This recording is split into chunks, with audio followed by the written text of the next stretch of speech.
దేవుడిగా ఇవాళ కేసీఆర్ గారు ఉన్నాడు. ఎప్పుడైనా మనిషి లేనప్పుడే తన విలువ తెలుస్తుంది.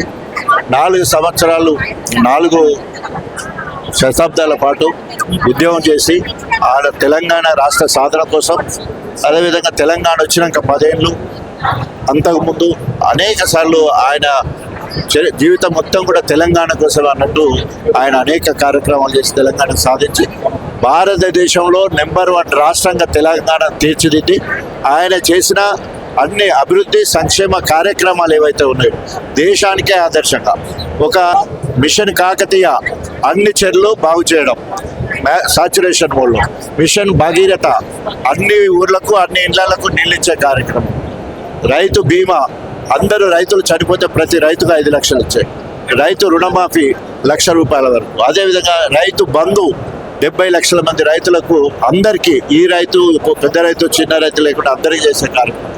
ఇట్లా ప్రతి కార్యక్రమం, కళ్యాణ లక్ష్మి, షాదీ ముబారకు, ఏ కార్యక్రమం చేసినా కూడా సాచురేషన్ మోడ్లో ప్రజలందరికీ చేసి అందరి గుండెలలో గూడు కట్టుకున్నారు. ఆ రకంగా దేశం మొత్తంలో నెంబర్ 1 రాష్ట్రంగా తెలంగాణ మిగిలిపోయింది.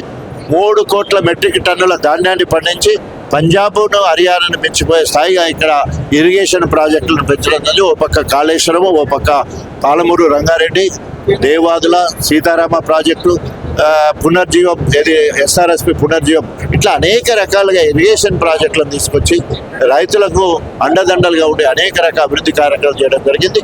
ఆయన లేని లోటు ఇప్పుడు ఉండి కేసీఆర్ కావాలి రావాలి అనేంత గొప్పగా ప్రజలందరూ ఎదురు చూస్తున్నారు. మరి 1 సంవత్సర కాలము రేవంత్ రెడ్డికి సమయం ఇవ్వడం జరిగింది.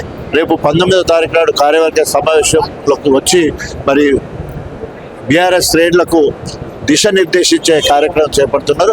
రాబోయే రోజుల్లో ఈ ప్రజా వ్యతిరేక విధానం అవలంబిస్తున్న రేవంత్ రెడ్డి ప్రభుత్వం మీద ఏ రకంగా పోరాటం చేయాలి అనే ఒక దిశ నిర్దేశించడం. తెలంగాణ రాష్ట్రానికి ముఖ్యమంత్రి మారినా పార్టీలు మారినా కేసీఆర్ అంటేనే ఒక ప్రత్యేక స్థానం. ఆయన ఉద్యమ నేతగా తెలంగాణ విషయంలో కొట్లాడి తెలంగాణ తెచ్చిన వ్యక్తి.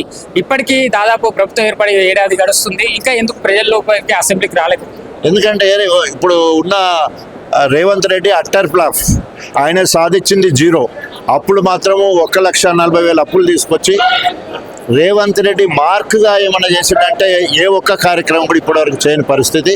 అందుకనే కేసీఆర్ని మించిన కార్యక్రమం చేస్తారేమనుకుంటే కేసీఆర్ మార్క్ అంతా తీసేయాలనే ఉద్దేశంతో చేసే ప్రయత్నం పిచ్చి పనులు చేస్తూ ఉన్నాడు.